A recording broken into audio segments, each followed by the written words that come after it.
तो भाई लीजिए सालों बाद हो रही है अंजलि की लाइफ में अमन सिंह राजपूत की एंट्री। वो अमन जो कि मर चुका है, वही अमन जो अंजलि का पति था, वो अमन जिससे अंजलि दिलो-जान से बेहद प्यार करती थी।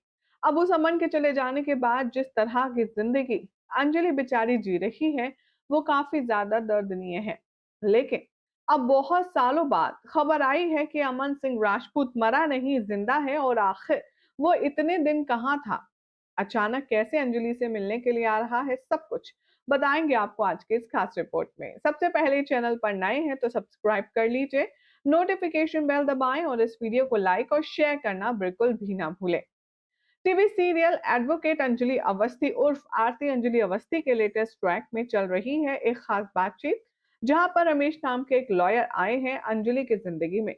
वो यहाँ पर इस बात का दावा कर रहे हैं कि अमन सिंह राजपूत जिसे पूरी दुनिया मरा हुआ समझ रही है, वो असल में मरा नहीं, जिंदा है। अंजलि को इस बात पर यकीन नहीं हो रहा। भाई किसी भी नॉर्मल इंसान को इतनी आसानी से यकीन होगा भी नहीं। लेकिन जिस अंदाज में रमेश कॉन्फिडेंस के साथ अंजलि को कॉल करके ये सारी जानकारी बैक टू बैक दे रहे हैं, उससे कंफ्यूजन तो क्रिएट होता है जनाब कि आखिर वो शख्स कौन है जो अमन सिंह राजपूत बनकर अंजलि के दिलो दिमाग में छाना चाहता है।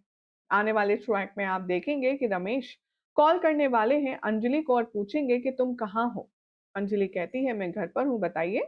तभी रमेश कहते हैं कि हम आ रहे हैं तुम्हारे पति देव को लेकर के। एक काम करना, दुल्हन की तरह 16 श्रृंगार करना, ताकि जैसे ही वो तुम्हें देखे वो बेहद खुश हो जाए।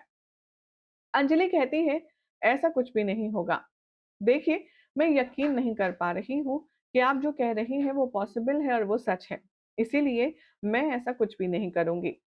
तभी यहाँ पर पद्मा को बुलाता है वो और कॉल पर पद्मा से बात करता है। रमेश पद्मा से कहता है कि तुम अंजलि को कहना कि वो 16 श्रृंगार करे अमन के लिए, क्योंकि उतने सालों बाद उसका पति जो लौट रहा है। अब पद्मा अंजलि को समझाती है, लेकिन अंजलि कहती है मैं मानने को तैयार ही नहीं हूँ कि वो अमन जी हैं। मैं किसी भी कीमत पर कोई श्रृंगार नहीं करने वाली। कहती है पद्मा कम से कम सिंदूर ही लगा लीजिए। तभी अंजलि कहती है कि पहले मैं उस आदमी को देखूंगी, परखूंगी और ये जानूंगी कि वो है कौन और यहाँ क्यों आ रहा है। उसके बाद ही मैं कुछ फैसला करूंगी। वेल, अब देखना होगा, काफी इंटरेस्टिंग, कि वाकई में अंजलि जो कह रही है वही सही है या रमेश जो कह रहा है वो सही है। वो अमन ही है, अमन बनकर कोई बहरूपी आ रहा है किसी मकसद को अंजाम देने। क्या लगता है, कमेंट करें। चैनल सब्सक्राइब करें, नोटिफिकेशन बेल दबाएं और देखते रहिए सीरियल से आप फॉर मोर अपडेट।